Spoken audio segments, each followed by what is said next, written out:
Usikose kufuatilia kipindi bora cha PHD, Prophecy, Healing and Deliverance. You had a dream 2 weeks, 2 days ago. Kuna ndoto uliyota siku 2 zimepita. Sio kama nakumbuka. Unakumbuka? Hata tokea mchao kwa lugha. Na tumia microphone. Wachawi wote jina langu na pengine wanijui jina. Leta prophet, Philbert Pasco. Na wapiga. Saga kwa jina la Yesu. Wasageka.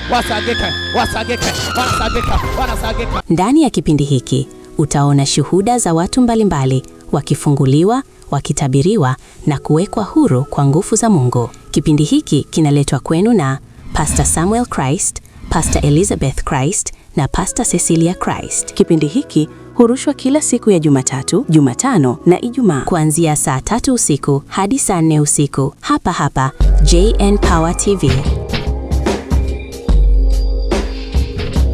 Hello. Bwana Yesu asifiwe. Ni PHD, kipindi chako pendwa kabisa kinachokujia kupitia JN Power TV. Yes, ni PHD na kipindi hiki kinakuletea uchambuzi wa kina kabisa wa ishara, ajabu na miujiza ambayo baba yetu Prophet Philbert Pasco anaifanya kupitia neema Mungu ambayo iko juu yake kupitia madhabahu ya uso wa Bwana. Na mahali hapa siko peke yangu, niko pamoja na Pastor. Pastor, karibu. Asante sana. Kwa majina yangu naitwa Pastor Elizabeth Christ.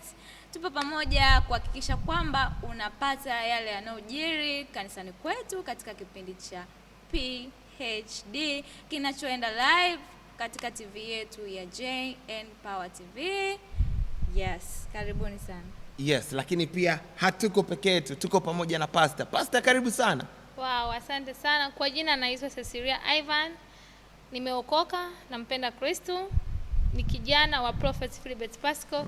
Tupo hapa kukuletea Prophet Healing and Deliverance anazozifanya mtumishi wa Bwana Prophet Philbert Pasco katika kanisa la Bwana Yesu kwa mataifa yote. Nipende kukusii, nipende kukualika, kaa kwenye TV yako, usiondoke, waite ndugu jamaa wote tupate hii neema. Karibuni sana.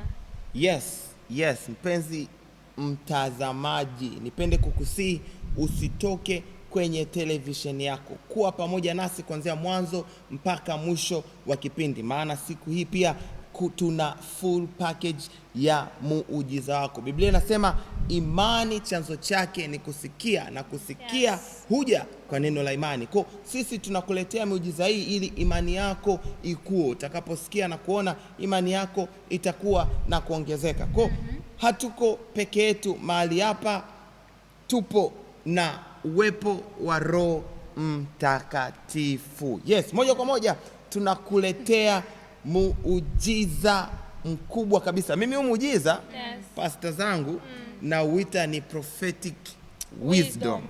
Huu muujiza ni hatari sana. Wajua? Unaweza kaa mtumishi wa Mungu una upako.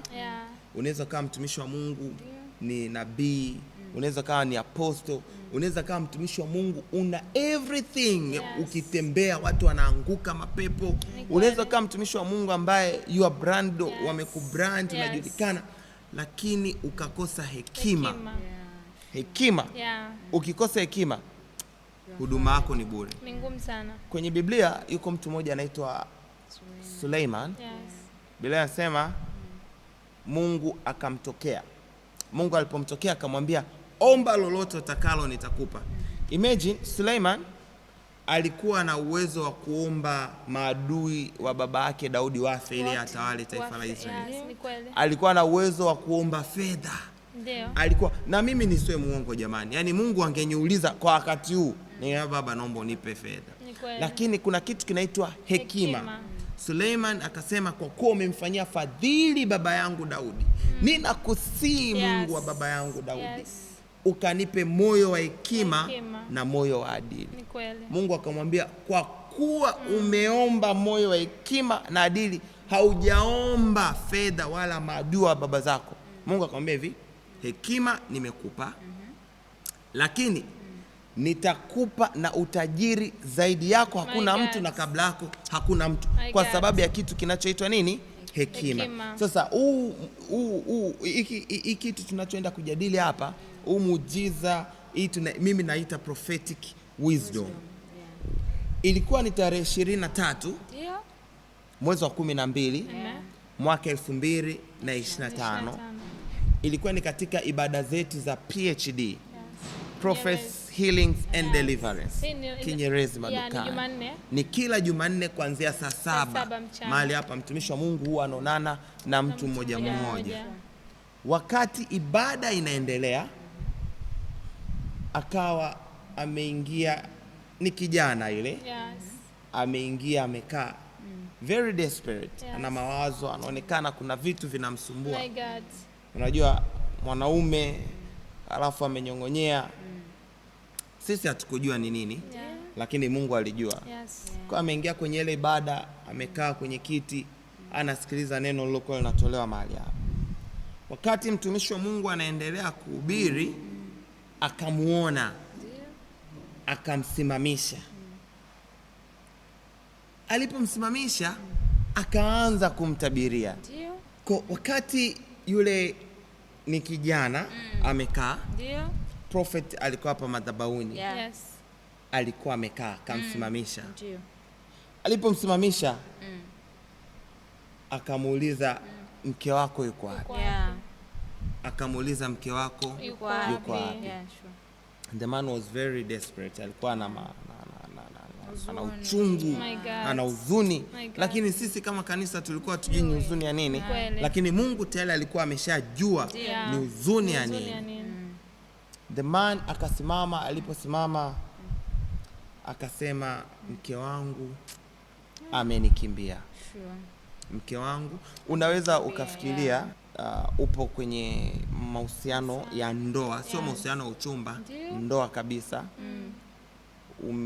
Umemzalia mwanaume watoto, alafu ghafla mwanaume huyu anakukimbia, unabaki na watoto 3, 4, 5 bila sababu ya msingi. Ni maumivu ya namna gani unaweza ukayabeba kwa wakati huo?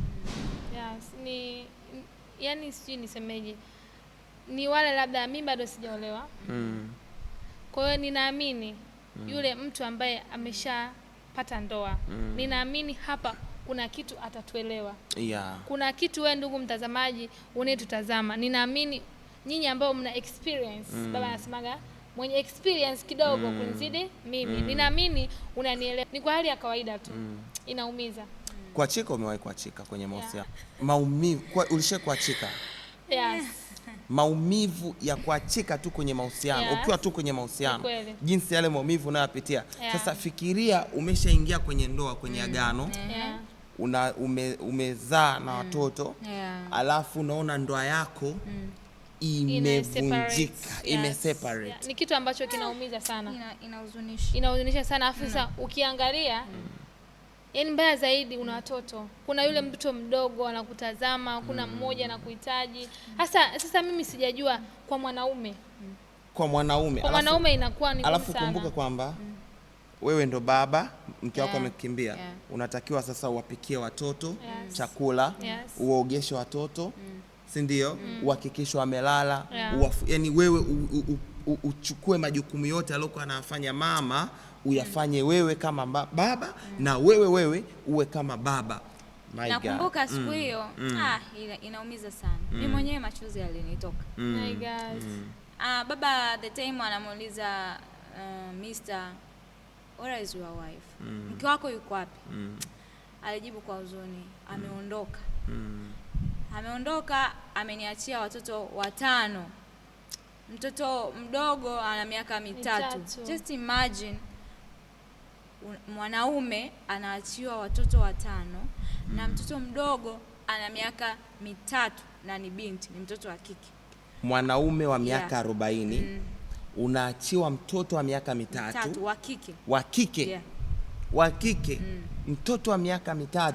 Mpenzi mtazamaji, unayetufuatilia kokote pale ulipo, unaweza ukatutumia message kupitia namba ya simu 0717 51 58 80. Unaweza ukatutumia message hali kama hiyo ukiipitia wewe kama baba, wewe kama mama, mwenza wako anakukimbia, unabaki na watoto 5, hata mmoja tu baki naye, umlee wewe, uangalie wewe. Hebu niambie unajisikiaje? Kaka Sam. Na Eliza. Hapa kuna kitu nimejiuliza sana. Kumbe sio wanawake tu wanaoachiwa watoto. Na wanaume pia siku hizo wanaachi. Nimejiuliza sana.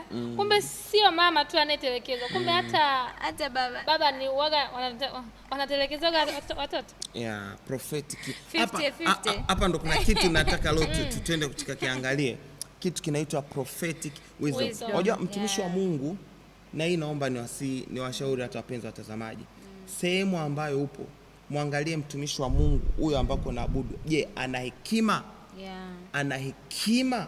Kwa sababu kinachoponya kuna sehemu moja nilisoma inasema wisdom stands before prophecy. Hekima inasimama kabla ya unabii. Ni kweli unaweza ukatoa unabii, lakini hekima unayo. Tunahitaji kuongozwa na hekima hata kabla ya huo unabii. So fikiria kisa cha huyu baba ambacho tunaenda kukielezea muda sio mrefu. Baba mwenye watoto 5 anakimbiwa na mke wake. Mke wake anakimbiwa, anasema eti anaenda kutumika madhabahuni. My God. Kaka Sam, chanzo cha mwanamke kumwachia watoto mwanamume. Chanzo. Yes. Hakuondoka tu. Hakuamka tu. Hakukerwa. Hakuuzi. Wala hakusalitiwa. Kuna chanzo. Ndio. Kilitokea ambavyo yule baba akajikuta amebaki na watoto 5. Hebu dada Eliza, hebu tuelezee iko chanzo. Yaani chanzo kilichofanya mwanamke kumwachia mwanaume watoto 5 na kuondoka kwenye ndoa yake, kwenye nyumba yake, ni anadai kwamba anaenda kutumika madhabahuni. Swali langu ni je, Mungu ni Mungu? Yaani kwanza kuna neno linasema kwanza ibada njema inaanzia nyumbani. Je, ni Mungu gani ambaye unaweza kwenda kumtumikia madhabahuni? Angali familia yako kule watoto wanalia, wanateseka, hawana malezi ya mama. Mimi najifunza sana kwa baba yangu Prophet Philbert. Mimi ni baba yangu wa kiroho, na wewe ni babako wa kiroho, na wewe ni babako wa kiroho. Kama miongoni mwetu hapa ninyi mtakuwa ni mashahidi. Baba yetu Prophet, wewe unapokuwa na changamoto, baba yetu huwa hakubali upitie katika hiyo changamoto. Atajitoa kwako kwa gharama yoyote ili akutoe. Sisi tunapopona ndipo na wale wengine tunaowaleta wanapokea. Yaani mimi ninapoenda kumwambia mtu kwamba pale ninapoabudu Mungu yupo anaponya, kwanza nakuwa na ushuhuda kwamba huyo Mungu ameniponya mimi. Sijui kama unanielewa. Yaani wewe ikiwa ni mtumishi wa Mungu, unaposema kwamba unaenda kuponya wengine, kuwafungua wengine, lazima tuone nyumbani kwako kwanza mnaishi maisha yana gani. Sasa unakuwaje mtumishi wa Mungu nyumbani kwako wewe na mke wako hamuelewani, watoto hamuelewani, alafu unasema unamtumikia Mungu? Ni Mungu yupi huyo ambaye hana utaratibu? Swali hili pia liliuliza mtumishi wa Mungu baba yetu Prophet Philbert. Unaweza ukaona hata katika hiki kipande ambacho Fire anakuwekea sasa hivi, baba yetu Prophet anauliza pale alikuwa anatoa wisdom. Ndio maana nimesema huu shuhuda ninauita prophetic wisdom. Huu shuhuda baba anauliza kwamba ni Mungu gani huyo ambaye anaweza akamtoa mama kwa mwanaume ambaye amezaa naye watoto 5. Mungu gani huyo katili akakutoa akasema uende kanitumikie madhabahuni? Sio Mungu amemuita. She's not called. Naomba mchukue video vizuri. No. Mama Grace, popote ulipo, God has not called you. It is your familiar spirit imemuita. Yaani roho ya mzimu inakwambia na yaani iko hivi. Njoo. Uwezi ukaitwa na Mungu. Mungu sio jambazi. Mungu njoo kaini. Mlete. Huyu mtoto ana miaka mingapi? 3. Huyu mtoto mdogo, si ndio? Uwezi kuacha mtoto wa miezi 3, miaka 3. Ukasema unamtumikia Yesu. Ipo? Vipi kwako? Kanachia mtoto wa miaka 3. Kanachia mtoto wa miaka 3 na mwezi wa kike. Ninaona huyo mama anaacha a small child like this. Leo unasema Mungu amekuita. You. God has not called you. Come back to our family. Rudi mama kwenye nyumba yako. Amen. Hakuna Mungu akikuita anakupa direction. Nishaomba hata vijana, ukiona unaenda kuanza huduma kwa sababu kuna fujo kanisani, Mungu hajakuita. Kwa hiyo maana pastor, Mungu hajakuita, umeitwa na shetani. Mungu ni wa amani. Yes. Utakuwa kwa mchungaji utamwaga mchungaji, Mungu ameniita kwa amani kabisa. You are called now. Uwezi kuiba tofali za mtu kujenga nyumba yako ukisema Mungu ameniita. Yeye unaiba washika wa watu, unaenda kufua huduma. Mungu hajakuita, wewe ni jambazi kama jambazi wengine, unatafuta chakula. Amen. Ila Mungu akikuita utakuwa mstaarabu, utakuwa na adabu, hata kwa mama wa kiroho, hata kwa baba wa kiroho utanyenyekea. Wewe Mungu amekuita. Lakini unagombana na babako aliyekufundisha kutoa pepo.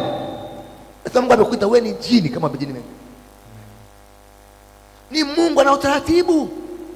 Amen. Huyo Mungu atakuwa Mungu mkatili. Atakuwa Mungu katili ambao unaweza kusema ni mchungaji, uachie baba mtoto wa jinsi hii, lika hii. Unasema ndio kuhubiri injili ipi? Kanisa uanzia nyumbani. Anasema inamstahili askofu awe ni mume wa mke mmoja, alee watoto wako ustaarabu. Siwezi kukuhudumia mimi wakati watoto wangu nyumbani hawana adabu. Haipo. Are you getting? Lakini swali la msingi, wewe ni mtumishi gani wa Mungu ambaye unasema unaongozwa na Mungu lakini ni katili kiasi hiki ukakubali watoto waangamie? Mtoto wa miaka 3 analea mwanaume wa miaka 40. Is it possible? Hivi kweli is it possible? Inawezekanaje? Sisi nyinyi watumishi wa Mungu ambao mnashinda makanisani mnasema Mungu amewaita, Mungu amewaita. Ni kweli Mungu amekuita ukamwacha mke wako, ukamwacha mume wako, ukadharau wazazi wako waliokuzaa? Ni kweli Mungu amekuita? Ni kweli Mungu amekuita ukaona ukamkimbia hata na familia yako na watoto wako? Ni kweli Mungu amekuita? Ni kweli Mungu amekuita watoto wako analala njaa nyumbani, hawana hata chakula?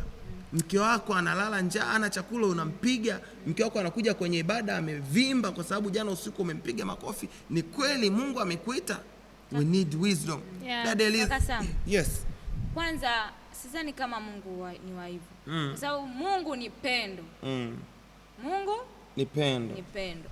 Na kama Mungu ni pendo, ni lazima pia wanaomtumikia wawe na huo upendo. It means wewe umekosa upendo na familia yako, ndio maana umeweza kuitelekeza. Kweli. Sijui tunaelewana. Kwa hiyo ni lazima kwanza uwe na upendo kwa familia yako, uweze kuilea, uweze kuikumbatia, ili hata ukienda kutumika huko madhabahuni uweze kuwakumbatia wale wa kanisani. Tumeelewana? Kwa hiyo hiyo ni weakness, kwamba kama umeshindwa kukumbatia familia ya watu 5, utaweza kukumbatia kanisa la watu 100. My God. Nataka leo mpenzi mtazamaji unaotufuatilia kupitia kipindi hichi cha PhD uione hekima hii ambayo ipo juu ya baba yetu Prophet Philbert Christ. Hii ni hekima ya ajabu. This is another dimension of prophetic. Kumbuka huyu dada anaitwa Gracie. Amemkimbia mume wake, ameenda kutumika madhabahuni, na yeye yuko chini ya nabii. Hatutamtaja jina lake. Anatumika, yuko chini ya nabii, na baba yetu sisi ni nabii. Lakini wakati yule dada anatumika kule, watoto wake na mume wake wanapitia maisha magumu, wanapitia changamoto. Mtumishi wa Mungu anamwambia mume wake hapa alipofika madhabahuni kwamba see this, mke wako hajaitwa na Mungu. Hey! Very open. Mke wako hajaitwa na Mungu. My God. Yuko chini ya nabii huko aliko anatumika. Mtumishi wa Mungu kwa hekima ya Mungu anamwambia hajaitwa na Mungu. Kumbuka huko alikuwa anaomba. Anafunga. Ananena kwa lugha. Anapaka sabuni ya upako. Anakula keki ya upako. Anaomba, anaombea mpaka watu. Anaombea mpaka watu. Lakini watu wa kule walikuwa hawajui kama huyu mwanamke amekimbia familia. Watu walikuwa hawajui. Kama kuna mtoto wa miaka 3 wa kike ameachwa na babake anamvua pampers yenye kinyesi. Watu kule hawajui. Watu walikuwa hawajui kama yule mwanaume anapika chakula kwa ajili ya watoto wake. Watu kula wajui. Watu walikuwa wanasema, wanamuona yule mwanamke anasema ana huduma, akisimama ananena kwa lugha, lakini kumbe sio Mungu. Biblia inasema sio kila roho inayoongea ni roho ya Mungu. Zitambueni roho ambazo ziko juu ya watumishi. We need to identify this. Na ndio maana nimesema huu ni ushuhuda na uita prophetic wisdom testimony. Sasa yule mama Grace yupo huko anakotumika, ananena kwa lugha, anaomba, anawekea watu mikono, kumbe huko ana mtoto wa miaka 3. Anajinyia kwenye pampers. Mwanaume wa miaka 40, mume wake alifunga naye ndoa, anamwacha analea familia. Dada Sesi, vaa kiatu hiki. Sasa usivae, chukulia sasa wewe ndo mwanamke, mwanaume anakukimbia anasema anaenda kufanya huduma. Hivi huyu Mungu ungemchukuliaje? Na ndio maana kuna watu katika jamii wanawachukulia watu waliokoka kama ni watu mapunguani, kama watu waliochanganyikiwa. Kumbe kuna roho zinavyo drive za watu waweze kutumika tofauti, ili mradi tu kuvuruga taratibu wa Mungu. Mimi kaka Sam na dada Eliza, mimi hapo kama kweli aliitwa na Mungu, mimi kwa nini asingeichukua familia yake, watoto wake na mume wake? Kwa nini wakaenda kutumika wote? Kwa nini wasije yani, kwa nini asingewachukua wale watoto? Asingemchukua mume wake wote? Hicho ni kitu cha kujiuliza sana. Kwa nini hakumchukua mume wake, hakumchukua na watoto wake? Ndio maana hapo ulisema tuzitambue roho zilizokuwa juu ya watumishi wetu. Unaona? Kujua hicho kitu ambacho kipo juu ya mtumishi ambaye uko chini ya madhabahu yake ni kitu kimoja muhimu sana. Nakumbuka dada Sisi unavyodai kwamba kwa nini hakumchukua mume wake na watoto wake wakatumike pamoja. Mume wake kuna neno alitamka akasema kwamba yeye mke wake aliambiwa ana roho ya Hana. My God. Unajua roho ya Hana ni roho gani? Mpana. Kwamba anatakiwa akae madhabahuni. Yani ndugu mtazamaji, amtumikie Mungu madhabahuni. Dada Eliza, kuna yule dada pale, kuna kaka pale. Yupo kama mimi. Hebu tueleweshe dada Eliza.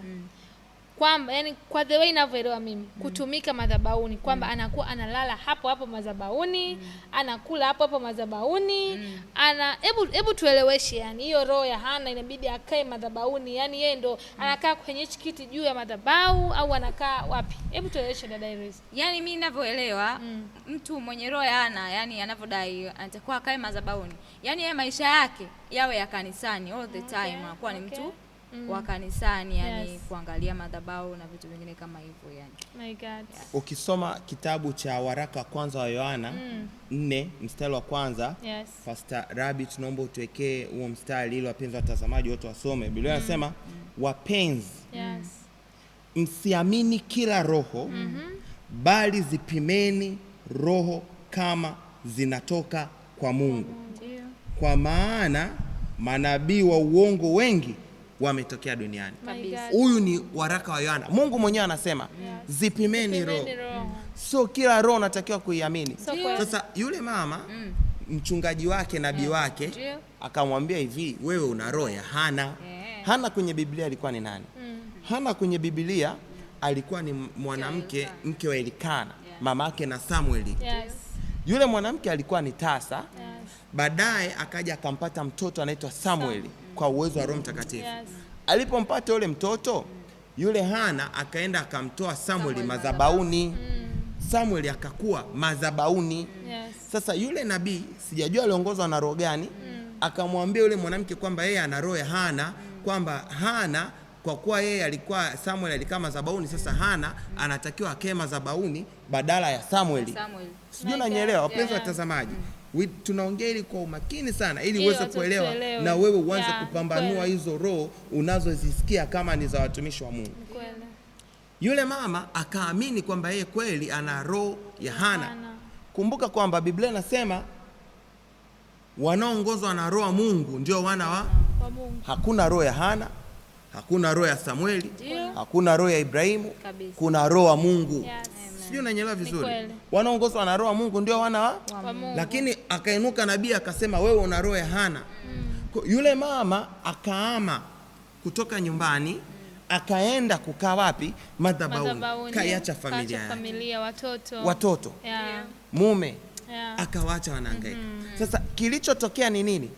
Kukatokea contradiction, spiritual contradiction, kukatokea spiritual confusion. Yule mama akawa confused katika ulimwengu wa roho.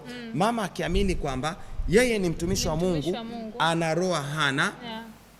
Mtumishi wake anamwaminisha kwamba yeye ana roho Mungu, ananena kwa lugha. Lakini yule baba alipofika hapa madhabahuni, for the first time niliona hekima ya ajabu sana. Chanzo cha tatizo. Prophet akaongea straight akasema, wewe mama hauna roho wa Mungu. Wewe una roho ya familia. Ndio inayokutafuta family spirit. Na watu kama hao ukija kumwangalia huyo dada, alikuwa ni kweli ni the pastor. Ni kweli ana roho wa Mungu, ni kweli, ila shida hizo roho za familia. Unaona? Yaani roho ya familia ikishajua kwamba wewe ulitakiwa uwe mtu mkubwa, wewe yani lazima zinatusumbua. Hii roho ya familia yani haiji vivi. Labda roho ya familia ni nini? Tukiongea kwa wapenzi watazamaji ili waweze kutolewa vizuri. Roho ya familia ni zile roho ambazo zimeshafanya maagano na mababu ambazo zinafuatilia kizazi hata baada ya kizazi. Na ndio maana kusoma kitabu cha Maombolezo, Biblia inasema baba zetu, mama zetu walikutenda dhambi, wao hawapo, sisi leo tumebeba uovu wao. Ni kweli. Ule sisi kubeba uovu wao ndio roho zenyewe za familia. Sasa huyu mama, na tunaenda very straight. Huyu mama hata alipokuja mahali hapa, tutakwekeko kipande. Prophet alipomwona, wakati huo prophet hajajua kama ndo yeye, akaagiza maji na glasi. Ilipokuja yale maji yalikuwa masafi, akaagiza mchanga. Alipoagiza mchanga, prophet akachukua mchanga akadumbukiza kwenye maji, akamwambia mama, naona hii hali kwako. Wakati hajadumbukiza ile mchanga, alimwambia huyu mama alikuwa mtu mmoja safi sana. Alikuwa mtu unampenda Mungu, alikuwa mtu safi, lakini ndani ya haya maji masafi, haya maji masafi, akachukua mchanga kikawekwa giza. Unaona? Matope, uchafu. Ndio ile roho ambayo mpaka ilomfanya akaacha familia yake. Aliona familia haifai, yani kuna roho chafu aliwekwa ya Hana. My God. Hiyo yeye alisema ni roho ya Hana. Who's Grace here? When Grace? Nawe Grace? Wow. Nawe Grace? Mungu anataka kubadilisha maisha yako. Amen. Mungu anataka kuokoa maisha yako. Unakufahamu Moshi? Ndipo kwetu. Ndio kwetu. Nilizaliwa, yes. Ndio, Ndipo nilipozaliwa. Ndio kuzaliwa Moshi. Yes.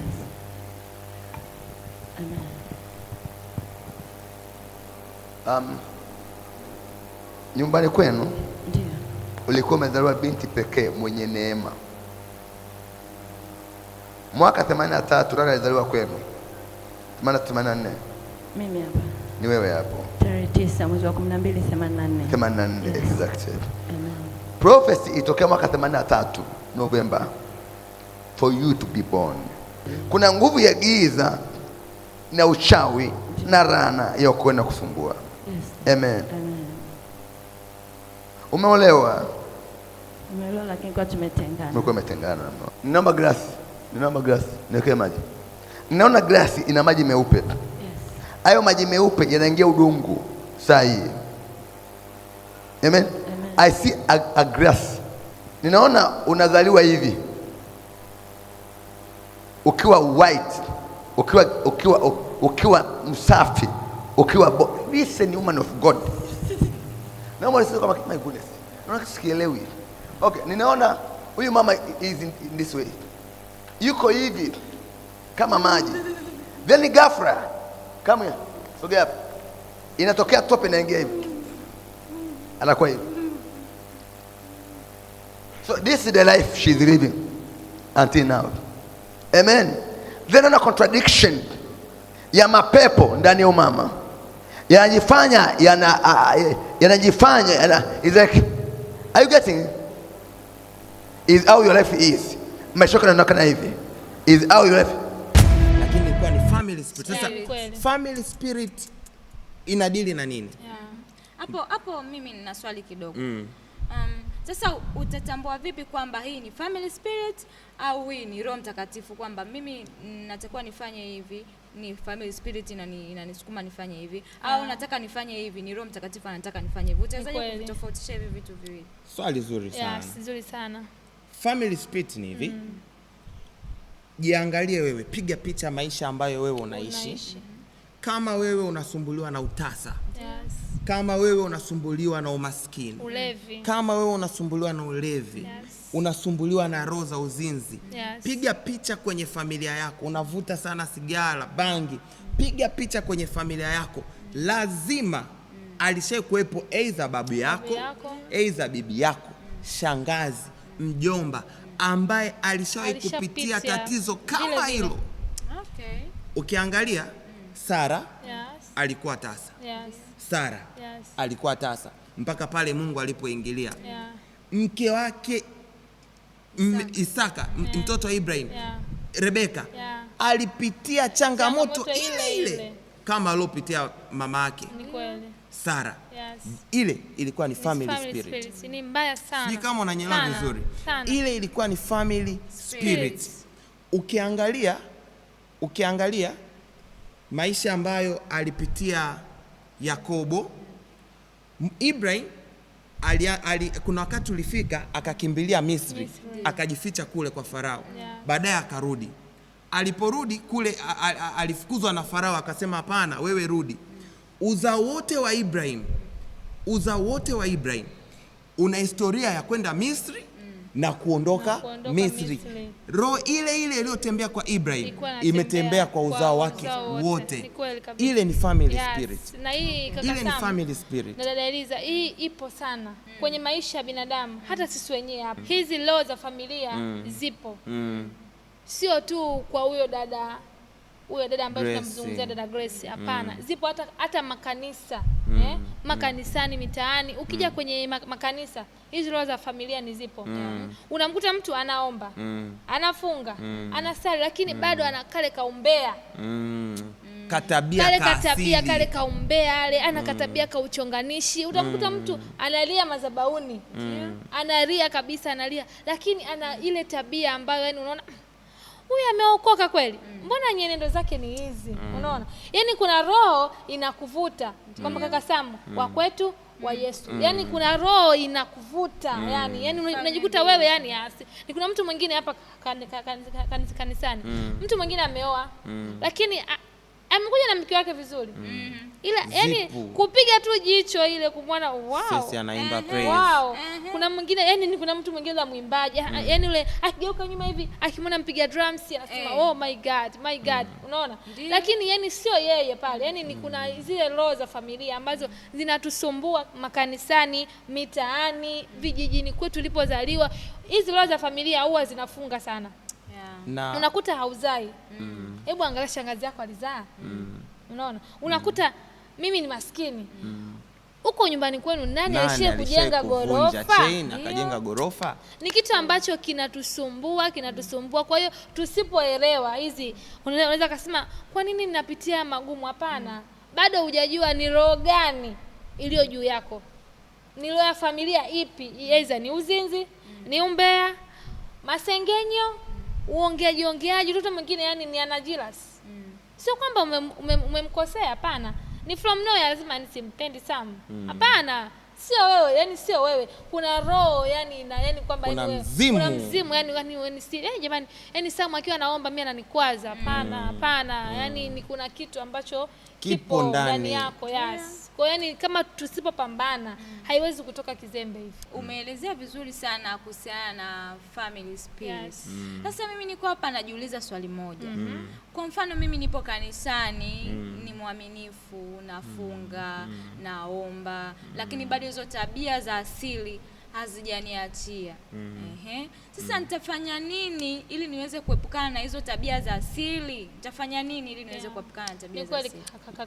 Kaka Sam, kuna mwingine pale, ndugu mtazamaji, yule pale anatusikiliza, anatutazama saa hii, anajiona kabisa yumo mule Hebu kaka Sam, hebu mpe darasa, muelezee hiyo roho ya familia inayomtesa, inayomsumbua ambavyo hajui apitie wapi. Ni mgeni anatutazama. Nina imani uko dada, nina imani upo kaka hapo, unatutazama sisi vijana hapa tunavyoongea. Yes. Namna gani unaweza ukatoka kwenye roho za familia?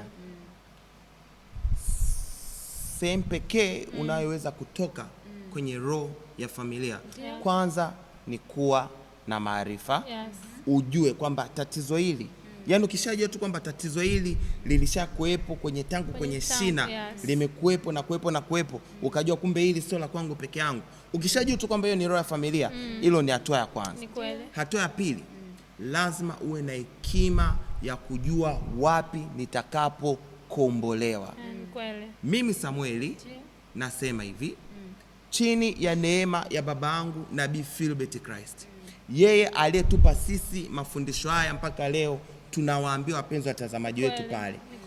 Haya maarifa ambayo baba yetu prophet ametufundisha mpaka leo tunaongea mbele yako.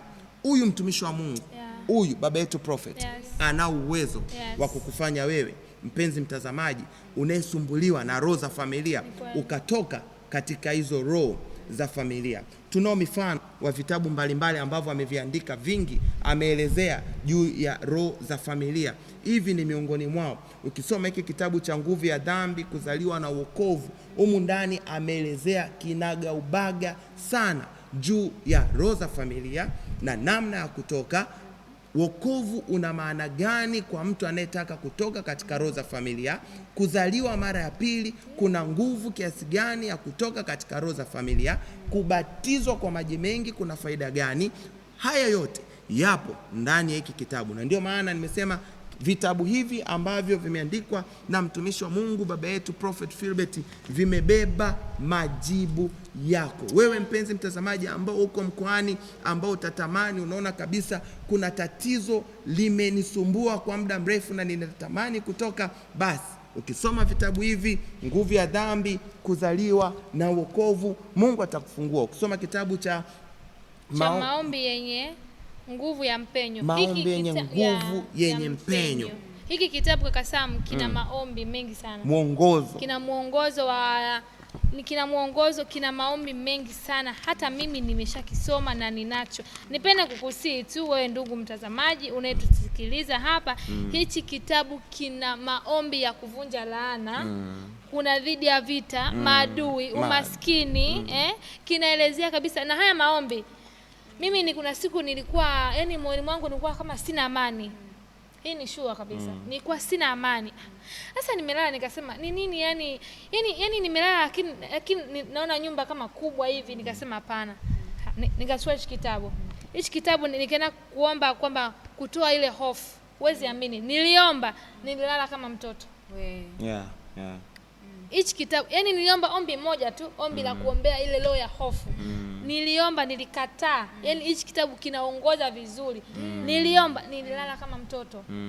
Kwa hiyo nipende kukusii tu wewe ndugu mtazamaji, hivi vitabu vinapatikana katika kanisa la Bwana Yesu kwa mataifa yote. Hiki kitabu tu hiki pekee ukikisoma kwa uaminifu, ombi lako moja, ukisema nakataa umaskini, ombi lako moja kila siku asubuhi na labda dada Sesi, wapenzi watazamaji lazima elewe kwamba umaskini ni roho. Ni roho. Utajiri ni roho. Ni roho.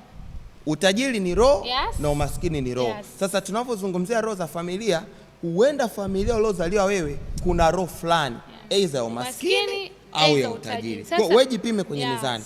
Kama unaona una hiyo roho na unataka kutoka, kitabu hiki ni kizuri sana, kinafariji, kinakomboa, kizuri sana. Hivi vitabu ameandika baba yetu Prophet Philbert Pasco, ana karama ya uandishi. Kitabu ni kizuri, kitabu kinakuondoa hapo ulipo. Ukisoma hiyo roho ya umaskini, ukisoma mimi leo ninavunja umaskini, lazima utakuachia.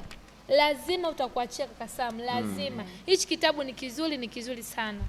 Ukija kwenye hiki kitabu, utakaposoma kuanzia sura ya kwanza mpaka sura ya mwisho kabisa huku, kuanzia sura ya 23 utaona kuna sifa za kupata utambulisho wa ufalme wa Mungu. Kuanzia sura ya 23. Huku kote unakoenda kusoma ni unajitoa katika maagano ya roho za familia ambazo zimetutesa. Na ukifika mpaka sura ya